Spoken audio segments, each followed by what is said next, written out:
इसलिए गुरुदेव ने आत्मा का क्या स्वरूप हो सकता है, आत्मा का कहाँ निवास हो सकता है, आत्मा की क्या पहचान हो सकती है, आत्मा तक कैसे जाना जा सकता है, कैसे पहुंचा जा सकता है, ये सारी की सारी विधाएं परम पूज्य गुरुदेव ने इस पुस्तक मैं क्या हूँ मैं स्पष्ट उन्होंने की है। अभी आपने कहा कि मनुष्य शरीर नहीं आत्मा है, तो आत्मा का बोध कैसे हो? आज वर्तमान में मनुष्य शरीर के लिए ही जी रहा है, शरीर में ही जी रहा है।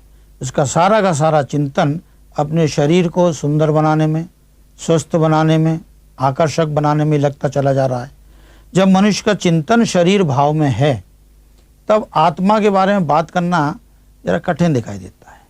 ऐसा लगता है कि आत्मा अगर कोई अलग कोई वस्तु है, अलग तत्व है, तब व्यक्ति कैसे समझेगा इसको।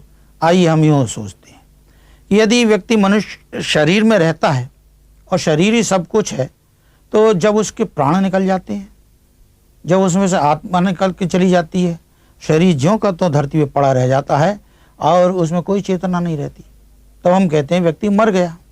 ऐसे मर जाने वाले शरीर को अगर देखें, उसमें से कोई घटा बढ़ा नहीं है, धीरे धीरे करके वो सड़ने लगता है, दुर्गंध आने लगती है, खत्म हो जाता है।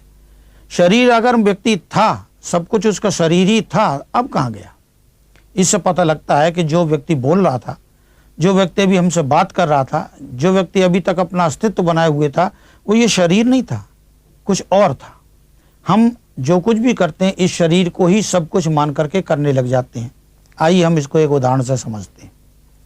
हम एक मालिक की देखें कि एक मालिक है और उस मालिक के पास एक बढ़िया सी गाड़ी है। बढ़िया मालिक होगा तो बढ़िया गाड़ी होगी, अगर गाड़ी बढ़िया है तो वो बढ़िया ड्राइवर भी रखेगा। अब हमारे पास तीन चीज़ हो गई, एक मालिक है, एक गाड़ी है और एक ड्राइवर है। मालिक को हमने अपनी आत्मा कहा है, ड्राइवर को उस गाड़ी को चलाने वाला चेतन सत्ता हमने उसको मन कहा है, और गाड़ी हमारा ये शरीर है। मन जब चाहे तब इस गाड़ी को चाहे कहीं ले जा सकता है, लेकिन वो एक किसी के नियंत्रण में है, वो अपनी मनमानी नहीं कर सकता। गाड़ी भी अपने आप कहीं नहीं जा सकती। अब ये तीनों चीज़ों को अलग अलग करके अगर आप देखें तो गाड़ी की जब भी की भी आवश्यकता पड़ जाएगी, मालिक को रात और दिन उसको तैयार रहना पड़ेगा, उसकी देखभाल करनी पड़ेगी। तो शरीर की आवश्यकताओं को देखते हुए उसके स्वास्थ्य को, उसकी साज सज्जा को बनाए रखना आवश्यक है।